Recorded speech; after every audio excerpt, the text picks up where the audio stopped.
ശ്രീ ഗുരുഭ്യോ നമഃ.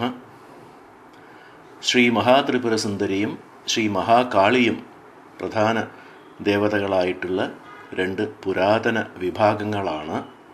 ശാക്തതന്ത്രത്തിൻ്റെ രണ്ട് പുരാതന വിഭാഗങ്ങളാണ് ശ്രീക്രമവും കാളീക്രമവും, അഥവാ ശ്രീകുലം കാളീകുലം എന്ന് അറിയപ്പെടുന്ന രണ്ടും.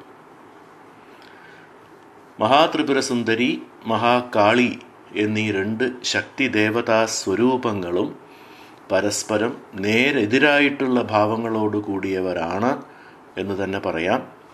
എന്നാൽ രണ്ടുപേരും തന്നെ പ്രപഞ്ചദശയിൽ വ്യാപിക്കുന്ന ചിത് ശക്തി സ്വരൂപങ്ങളുമാണ്.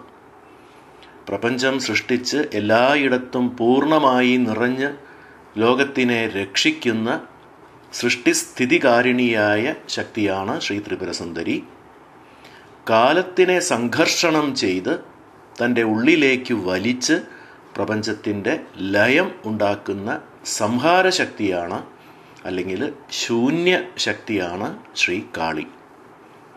ശ്രീക്രമത്തിൻ്റെ ദേവതയായ മഹാത്രിപുരസുന്ദരിയുടെ ഭാവം വികാസത്തെ കുറിക്കുന്ന ശക്തിയാണെങ്കിൽ അതിന് നേരെതിരായിട്ടുള്ള സങ്കോചത്തെയാണ് മഹാകാളിയുടെ ഭാവം കുറിക്കുന്നത്.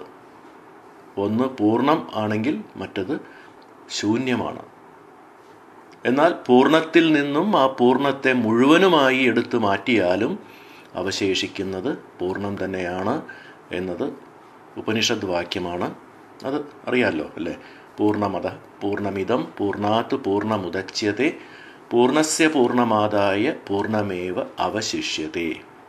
അതുകൊണ്ട് പൂർണ്ണത്തിനും ശൂന്യത്തിനും വ്യത്യാസമില്ല. സത്വഗുണ രജോഗുണ പ്രധാനയായി സൃഷ്ടിയും സ്ഥിതിയും നിർവഹിക്കുന്ന മഹാത്രിപുരസുന്ദരിയും രജോഗുണ തമോ ഗുണപ്രധാനയായി സംഹാരകർമ്മം നിർവഹിക്കുന്ന മഹാകാളിയും ഒരേ ചിത് ശക്തിയുടെ രണ്ട് ഭാവങ്ങൾ മാത്രമാണ്, ഒരേ നാണയത്തിൻ്റെ രണ്ട് പുറങ്ങൾ പോലെ. ശൈവമതത്തിൻ്റെ ഒരു ഉപശാഖയായി കാശ്മീര ദേശത്തിൽ രൂപം കൊണ്ട ശ്രീക്രമത്തിൽ നിന്നും രൂപം മാറി ദക്ഷിണ ഭാരതത്തിൽ വികാസം പ്രാപിച്ച ശ്രീവിദ്യയുടെ മന്ത്രങ്ങളുടെ ശ്രേണിയിൽ ഏറ്റവും ഉച്ചത്തിലുള്ളതാണ് മഹാഷോഡശി. മഹാഷോഡശിയുടെ ധ്യാനോക്തമായ ദേവതാ സ്വരൂപവും വേറിട്ടതാണ്. ശ്രീ മഹാത്രിപുരസുന്ദരി തന്നെയായ മഹാഷോഡശിയുടെ ധ്യാന ശ്ലോകം ഇങ്ങനെയാണ്: ചാപം ചേക്ഷുമയം പ്രസൂന വിശിഖാൻ പാശാങ്കുശം പുസ്തകം മാണിക്യാക്ഷസൃജവരം മണിമയീം വീണാം സരോജദ്വയം പാണിഭ്യാം വരദാഭയം ച ദധതീം ബ്രഹ്മാതിസേവ്യാം പരാം സിന്ദൂരാരുണ വിഗ്രഹാം ഭഗവതീം താം ഷോഡശീം ആശ്രയേ. അതായത് കരിമ്പുവില്ല്, പുഷ്പബാണങ്ങൾ, പാശം, അങ്കുശം, പുസ്തകം, ശ്രേഷ്ഠമായ മാണിക്യങ്ങൾ കൊണ്ടുള്ള അക്ഷമാല, അഭയമുദ്ര, വരമുദ്ര, രണ്ട് കൈകളിലായി പിടിച്ചിട്ടുള്ള വീണ, രണ്ട് കൈകളിൽ താമര എന്നിവ ധരിച്ചിരിക്കുന്ന 12 കൈകളുള്ളവളും ബ്രഹ്മാദിദേവന്മാരാൽ സേവിക്കപ്പെടുന്നവളും സിന്ദൂരത്തിൻ്റെ അരുണകാന്തിയോട് കൂടിയവളും പരദേവതയുമായ ശ്രീ മഹാഷോഡശി ദേവിയെ ഞാൻ ആശ്രയിക്കുന്നു എന്നർത്ഥം. വ്യത്യസ്തമായ 1-2 ധ്യാന ശ്ലോകങ്ങൾ വേറെയുമുണ്ട്. ശ്രീവിദ്യ മഹാഷോഡശിക്ക് സമാനമായി കാളീക്രമത്തിലും അഥവാ കാളീകുലത്തിലും മറ്റൊരു മഹാഷോഡശി ഉപാസന കാശ്മീർ, നേപ്പാൾ, കിഴക്കൻ ഹിമാലയ പ്രാന്തങ്ങളിലും കിഴക്കൻ ബീഹാർ, ബംഗാൾ, അസാം, ഉത്തര ഒഡീഷ എന്നീ ഭാഗങ്ങൾ ഉൾക്കൊണ്ട ഗൗഡദേശത്തിലും മന്ത്രസാധനയിൽ പ്രാബല്യത്തിലുണ്ട് എന്നത് ഈ അടുത്താണ് അറിയാൻ കഴിഞ്ഞത്. ആ ദേവതയുടെ പേരാണ് അനുഗ്രഹസത്താരൂപിണി ശ്രീ ത്രിപുരസുന്ദരി എന്നറിയപ്പെടുന്ന അതിരഹസ്യ മഹാഷോഡശി. ഈ ദേവതാ സങ്കല്പത്തിൻ്റെ ഉദ്ഭവം എവിടെ നിന്നാണ് എന്നത് മനസ്സിലാകുന്നില്ല. ഈ പ്രദേശങ്ങളിലെ കാളീക്രമ ശാഖയിൽ ഉൾപ്പെട്ട ദശമഹാവിദ്യാ ദേവതകൾ ഉൾപ്പെടെയുള്ള പല ദേവതാ സങ്കല്പങ്ങളുടെയും പിന്നിൽ ഒളിഞ്ഞിരിക്കുന്ന ചരിത്രപരവും ദാർശനികപരവുമായ പരിണാമം എന്താണ് എന്നത് പണ്ഡിതന്മാർക്ക് ഇനിയും അറിയാൻ കഴിഞ്ഞിട്ടില്ല എന്നതാണ് സത്യം. ഈ അതിരഹസ്യ മഹാഷോഡശി ദേവിയുടെ ധ്യാന ശ്ലോകം വളരെ ദീർഘവും ധ്യാനോക്ത ദേവതയുടെ സ്വരൂപം വളരെ വിചിത്രവുമാണ്.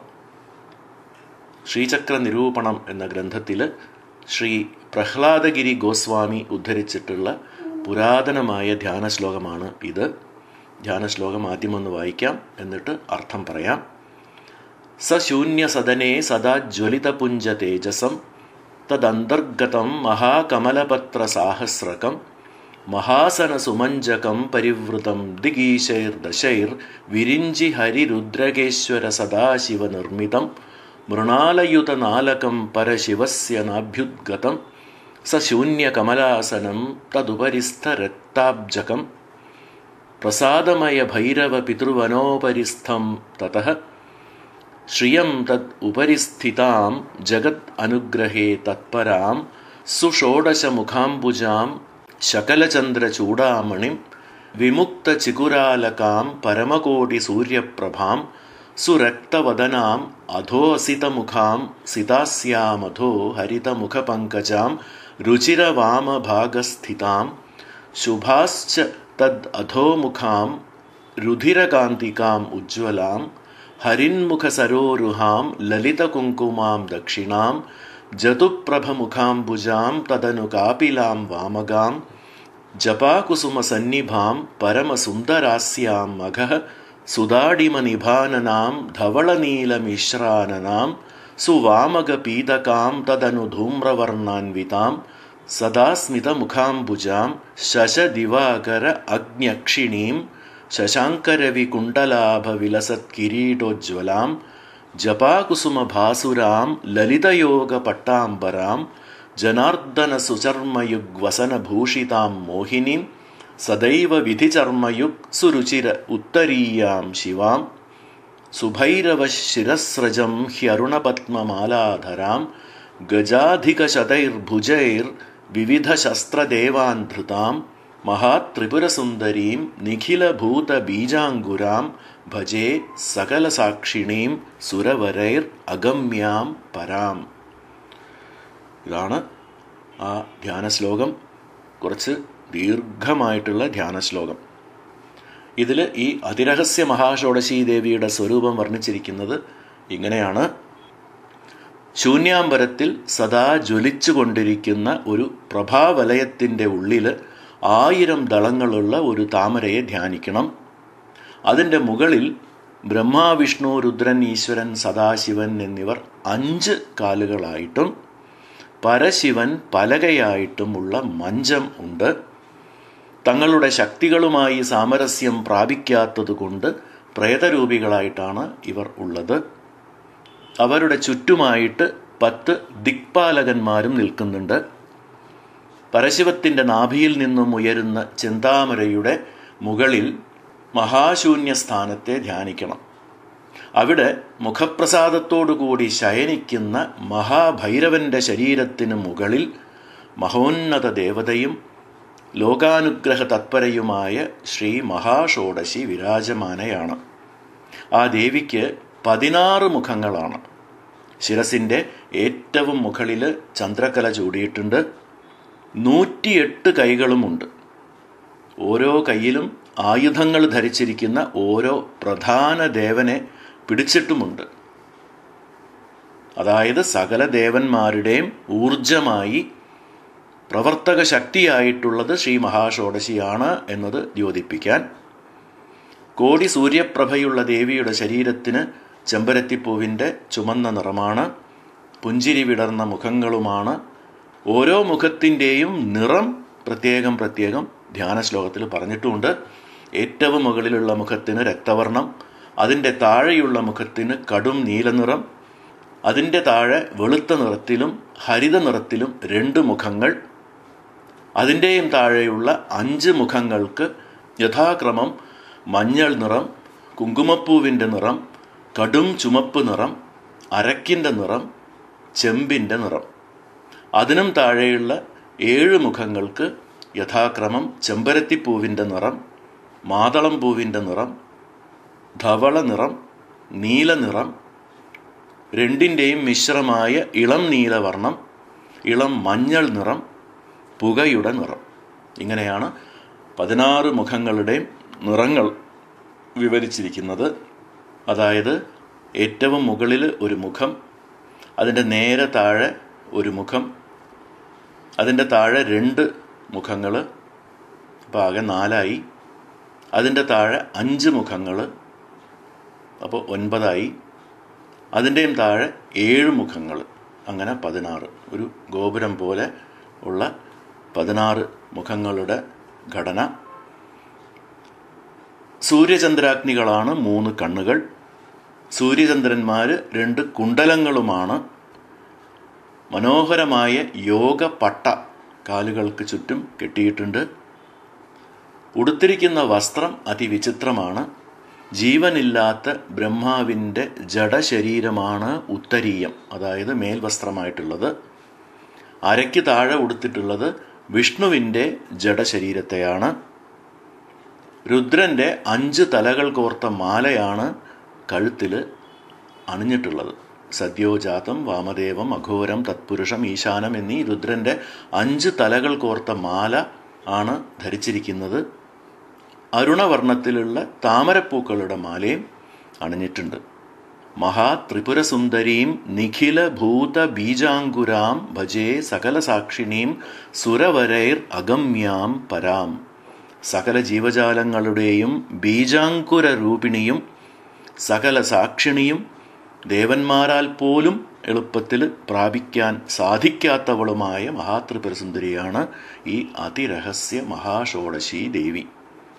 ദേവന്മാരുടെ അസ്ഥിരതയും പരാശക്തിയുടെ സ്ഥായിത്വവുമാണ് ഈ രൂപഘടന സൂചിപ്പിക്കുന്നത് എന്ന് നമുക്ക് അനുമാനിക്കാം. ഒരു വസ്തുത പ്രത്യേകം മനസ്സിലാക്കണം. ഈ ദേവതാ സങ്കല്പം ശ്രീവിദ്യാ മഹാഷോഡശി അഥവാ മഹാത്രിപുരസുന്ദരി രൂപഘടനയുമായി ഒരു ബന്ധവുമില്ലാത്തതാണ്. ഇവിടെ ശ്രദ്ധിക്കേണ്ട മറ്റൊരു സംഗതി കൂടിയുണ്ട്. ശ്രീവിദ്യയിലെ ശ്രീ ലളിതാ മഹാത്രിപുരസുന്ദരിയുടെ പഞ്ചപ്രേതാസനമല്ല, ഇവിടെ ഷട്ട് പ്രേതാസനമാണ്. 6 പേര്.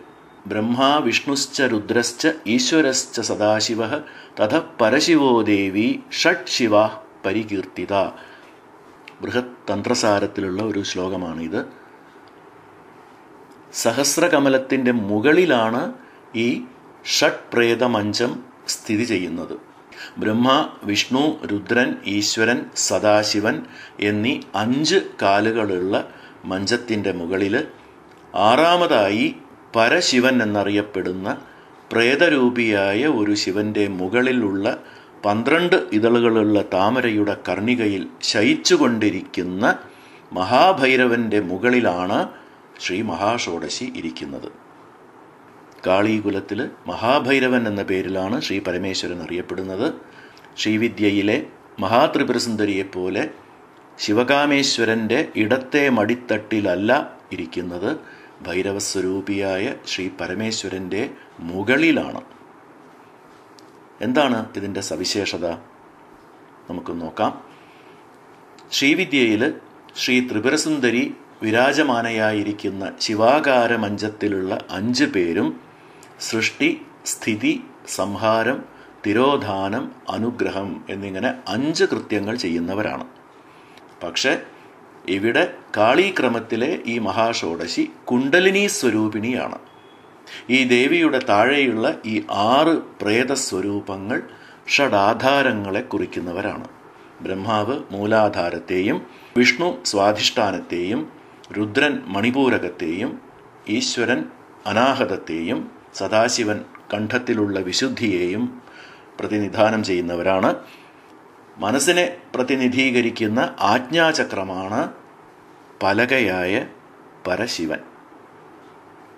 ഈ പരശിവൻ സ്വച്ഛന്ദ സംഗ്രഹ തന്ത്രത്തിൽ ശാന്ത്യതീതേശ്വരൻ എന്നാണ് വിശേഷിപ്പിക്കപ്പെട്ടിട്ടുള്ളത്. ശാന്ത്യതീതം എന്നത് പഞ്ചഭൂതങ്ങളിൽ ആകാശത്തിൻ്റെ കലയാണ്. ശാന്ത്യതീത കലാത്മിക എന്ന് ശ്രീ ലളിതാ സഹസ്രനാമത്തിലും വരുന്നുണ്ട്. ഇത് മനോമണ്ഡലം കൂടിയാണ്. മനസ്സിൻ്റെ മുകളിൽ ചിത്തസ്വരൂപമായിട്ടുള്ള ദേവനാണ് ഈ 6ാമത്തെ ആജ്ഞാചക്രത്തിൻ്റെ അധിപതിയായ പരശിവൻ. ലൗകികമായിട്ടുള്ള ആസക്തികളിൽ നിന്നൊക്കെ വിട്ടുനിൽക്കുന്ന മനസ്സാണ് ചിത്തം. അത് ആകാശം പോലെ സ്വച്ഛമായതുകൊണ്ട് ആകാശകലയായ ശാന്ത്യതീതം എന്ന സംജ്ഞ ഇവിടെ യോജിക്കുന്നുണ്ട്. ഖേ എന്ന് പറഞ്ഞാൽ ആകാശം അഥവാ ബ്രഹ്മൻ എന്നും ഒരർത്ഥമുണ്ട്. ആ പരാകാശ വെളിയിൽ, അതായത് ബ്രഹ്മത്തിൽ മാത്രം സഞ്ചരിക്കുന്ന ഗുണമാണ് ഖേചരി എന്നും ഒരു അർത്ഥവിവക്ഷ പറയുന്നുണ്ട്. ആ ഗുണമാകുന്ന സിദ്ധി പ്രദാനം ചെയ്യുന്ന ഖേചരി എന്ന പേരുള്ള യോഗമുദ്ര കൊണ്ട് കുണ്ടലിനി സാധന ചെയ്യുന്ന യോഗികളായ പൂർവകൗള സാധകർ ലൗകികമായ ബാഹ്യവിഷയങ്ങളിൽ നിന്നും മനസ്സിനെ മുക്തമാക്കി അതിനെ ചിത്തത്തിൻ്റെ അവസ്ഥയ്ക്ക് എത്തിക്കുന്നു. ആജ്ഞാചക്രത്തിന് മുകളിലുള്ള ഭാഗം കാരണ ശരീരത്തെ സംബന്ധിച്ചതുമാണ്. പരശിവന്റെ നാഭിയിൽ നിന്നും ഒരു താമരയുടെ തണ്ട് ഉയരുന്നുണ്ട്. അതിനും ഒരു പ്രത്യേകതയുണ്ട്. ആജ്ഞാചക്രത്തിൽ നിന്നും സഹസ്രാരത്തേക്കുള്ള അതിസൂക്ഷ്മമായ മാർഗത്തെയാണ് അത് സൂചിപ്പിക്കുന്നത്. ബിന്ദു, അർദ്ധചന്ദ്രം, രോധിനി, നാദം, നാദാന്തം, ശക്തി, വ്യാപിക, ശമന, ഉന്മനി എന്നുള്ള 9 നാദങ്ങളുടെ നവനാദ സൂക്ഷ്മ കലകളുടെ രൂപം സ്വീകരിച്ചാണ് കുണ്ടലിനി ശക്തി അതിസൂക്ഷ്മ രൂപത്തിൽ സഹസ്രാരത്തിലേക്ക് പ്രവേശിക്കുന്നത്. മൂലാധാരം മുതൽക്കുള്ള 6 ചക്രങ്ങൾ, പിന്നെ ഈ 9 നാദങ്ങൾ, ഇവയെല്ലാം കടന്ന് 16ാമത്തെ സ്ഥാനമായ സഹസ്രാരത്തെ പ്രാപിക്കുന്ന ശക്തിയായതുകൊണ്ട് മഹാഷോഡശി എന്ന നാമം സിദ്ധിച്ചു എന്ന് പറയാം. ഷോഡശ എന്ന് വെച്ചാൽ 16ാമത്തെ എന്നർത്ഥം. കാളീ ഉപാസനാ പദ്ധതിയിൽ പെട്ടതല്ലെങ്കിലും ശുദ്ധ കൗളമാർഗമാകുന്ന കാളീക്രമ സമ്പ്രദായത്തിലുള്ള നിരവധി കാളീ സ്വരൂപങ്ങളുടെയും രൂപഘടന വിചിത്രമായ രീതികളിലാണ്. അതേ രീതിയിൽ തന്നെയാണ് ഈ ധ്യാനശ്ലോക പ്രകാരമുള്ള അതിരഹസ്യ ഷോഡശി ദേവിയുടെ സ്വരൂപം ഉള്ളത് എന്നത് സ്പഷ്ടമാണ്. നേരത്തെ പറഞ്ഞതുപോലെ നേപ്പാൾ, ബംഗാൾ, അസ്സാം, ഉത്തര ഒഡീഷ മുതലായിട്ടുള്ള പ്രദേശങ്ങളിൽ ഇപ്പോഴും കാളീക്രമത്തിൽപ്പെട്ട കൗളസാധകന്മാർ ഉണ്ട്. യോഗതാന്ത്രിക കുണ്ടലിനി സാധന ചെയ്യുന്നവരൊന്നുമല്ല ഇതിൽ ഭൂരിഭാഗവും, മറിച്ച് ബാഹ്യമായ സഗുണോപാസന മാത്രം ചെയ്യുന്നവരാണ്. ശ്രീവിദ്യോപാസനയിലെ ദേവീരൂപസങ്കല്പത്തിൽ നിന്നും വളരെ വ്യത്യസ്തമാണ് കാളീക്രമം അഥവാ കാളീകുലത്തിലെ ദേവതകളുടെ ചിത്രീകരണം. വ്യവസ്ഥാനുരൂപമായ സദാചാര മാന്യതകളെയും സാമുദായിക സമ്പ്രദായങ്ങളെയും സഭ്യതയുടെ മാനദണ്ഡങ്ങളെയും എല്ലാം സധൈര്യം വെല്ലുവിളിച്ചുകൊണ്ടുള്ള, ഒന്നും മറച്ചു വയ്ക്കാത്ത യാഥാർത്ഥിക രീതിയിലാണ് ഈ കാളീകുല കൗളസാധനയിലെ മിക്ക ദേവതാരൂപസങ്കല്പങ്ങളും. ഉപാസിക്കപ്പെടുന്ന ദേവീദേവന്മാരുടെ രൂപലാവണ്യത്തിനും മുഖസൗന്ദര്യത്തിനുമൊന്നും വലിയ പ്രാധാന്യമില്ല.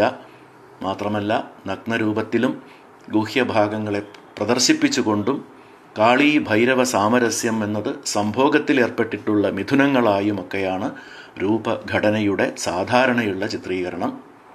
എന്നാൽ ഇതിൻ്റെയൊക്കെ സർവാതിശായിയായ സൂക്ഷ്മതത്വം മനസ്സിലാക്കിയിട്ടില്ലാത്ത മൂഢന്മാരുടെ അറിവില്ലായ്മ കൊണ്ടാണ് നീചവും ഭീഭത്സവുമായ അർത്ഥം കൽപ്പിച്ച് പൂർവകാളീ കുലത്തിൻ്റെ തന്ത്രസാധനയെ തരം താഴ്ന്നതായി ചിലർ കാണുന്നത്.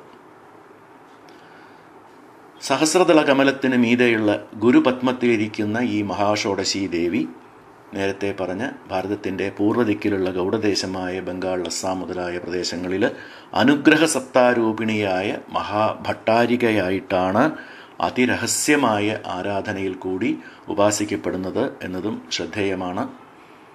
ദ്വാദശതല ഗുരുകമലത്തിൽ, അതായത് 12 ഇതളുകളുള്ള താമരയിലിരിക്കുന്ന മഹാഗുരുസ്വരൂപിയായ മഹാഭൈരവനുമായി സാമരസ്യം പ്രാപിച്ച രീതിയിലല്ല, മറിച്ച് മഹാഭൈരവനായ ശ്രീ പരമേശ്വരനെ അധീനമാക്കി സ്വാംശീകരിച്ച് ആ പരമേശ്വരൻ്റെയും പുറത്തിരിക്കുന്ന തൻ്റെ ശക്തിയംശത്തിൻ്റെ മേന്മ മാത്രം ഉയർത്തിക്കാട്ടുന്ന ശാക്തേയ പദ്ധതിയുടെ രീതിയിലാണ് ഈ കാളീക്രമ മഹാഷോഡശിയുടെ രൂപഘടന എന്ന് വേണം മനസ്സിലാക്കാൻ. കാരണം സർവശൂന്യസ്വരൂപിണിയായ കാലസംഘർഷിണിയുടെ ഭാവത്തിൽ മാത്രമാണ് പ്രേതാസന മഞ്ചവും ബ്രഹ്മവിഷ്ണു രുദ്രാദികളുടെ ദേഹനാശവുമൊക്കെ പ്രസക്തമാവുന്നത് അല്ലേ? ശിവശക്തി ഐക്യരൂപിണിയായ ശ്രീ മഹാത്രിപുരസുന്ദരിയാണ് ദക്ഷിണ ഭാരതത്തിൽ പ്രാബല്യത്തിലുള്ള ശ്രീവിദ്യാ സമ്പ്രദായത്തിൻ്റെ പരദേവത. അത് പ്രത്യേകം പറയേണ്ടതില്ല. പരാശക്തിയായ ദേവിയിൽ ശ്രീ പരമേശ്വരൻ ലയിക്കുന്ന രീതിയിലല്ല, മറിച്ച് മഹാഷോഡശീഭാവത്തിലും ശിവകാമേശ്വരൻ്റെ മടിയിലിരിക്കുന്ന കാമേശ്വരിയുടെ രീതിയാണ് ശ്രീ മഹാത്രിപുരസുന്ദരിക്ക് ശ്രീവിദ്യ സമ്പ്രദായത്തിൽ. ശാക്തേയ സമ്പ്രദായത്തിനും അഥവാ ശക്തി സാധനയ്ക്കും ശ്രീവിദ്യാ സാധനയ്ക്കും തമ്മിലുള്ള പ്രധാന വ്യത്യാസവും അതുതന്നെയാണ്. ശിവശക്തി സാമരസ്യത്തിനാണ് ശ്രീവിദ്യയിൽ പ്രാധാന്യം. ശിവൻ കൂടാതെയുള്ള ശക്തിയുമില്ല, ശക്തി കൂടാതെയുള്ള ശിവനും ഇല്ല. ശ്രീ കാളിമാതാവിൻ്റെ പരിപൂർണമായ അനുഗ്രഹം സിദ്ധിച്ച മഹാഭാഗ്യവാനായ ഒരു ഉപാസകനും ചിത്രകാരനുമാണ് കൊൽക്കത്തയിലുള്ള എൻ്റെ ഒരു സുഹൃത്ത് ശ്രീ അർഘ്യദീപ്തോ. നേരത്തെ പറഞ്ഞ സശൂന്യ സദനേ സദാ ജ്വലിതപുഞ്ച സത്തേജസം എന്ന് തുടങ്ങുന്ന ധ്യാനശ്ലോകപ്രകാരമുള്ള അനുഗ്രഹസത്താരൂപിണി ശ്രീ മഹാത്രിപുരസുന്ദരിയായ അതിരഹസ്യ മഹാഷോഡശിയുടെ ചിത്രം ഇവിടെ ഈ വീഡിയോയിൽ പ്രദർശിപ്പിച്ച ചിത്രം വരച്ചത് ശ്രീ അർഘ്യദീപ്തോ ആണ്. ഈ അതിരഹസ്യ മഹാഷോഡശി ധ്യാനശ്ലോകം എനിക്ക് അയച്ചു തന്നതും അദ്ദേഹം തന്നെയാണ്. ധ്യാനശ്ലോകത്തിൽ വിവരിച്ചിട്ടുള്ള എല്ലാ അംശങ്ങളും സൂക്ഷ്മമായും കൃത്യമായും അദ്ദേഹം ഈ ചിത്രത്തിൽ കാണിച്ചിട്ടുണ്ട് എന്നതും അഭിനന്ദനീയമാണ്. ഈ അതിരഹസ്യ മഹാഷോഡശിയുടെ അദ്ഭുത ചിത്രം ഈ വീഡിയോയ്ക്ക് വേണ്ടി പ്രദർശിപ്പിച്ചു കൊള്ളാൻ എനിക്ക് അനുവാദം തന്നതിനും ശ്രീ അർഘ്യദീപ്തയ്ക്ക് എൻ്റെ കൃതജ്ഞത ഇവിടെ രേഖപ്പെടുത്തിക്കൊള്ളുകയാണ്. അപ്പോൾ ഇത്രയും പറഞ്ഞ് അവസാനിപ്പിക്കാം. നന്ദി, നമസ്കാരം.